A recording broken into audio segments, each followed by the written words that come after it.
Just drove about 30 miles from home to work. Turned the engine off, exited the car, locked the car, unlocked the car, got back in. Car will no longer start. Keys in the on position. Radio switch is off. Check engine light is on. Take the key out. Put the key.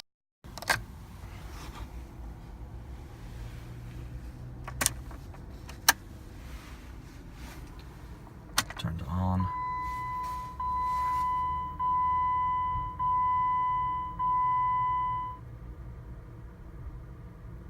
Check it stays on. Go to rotate the key. Nothing.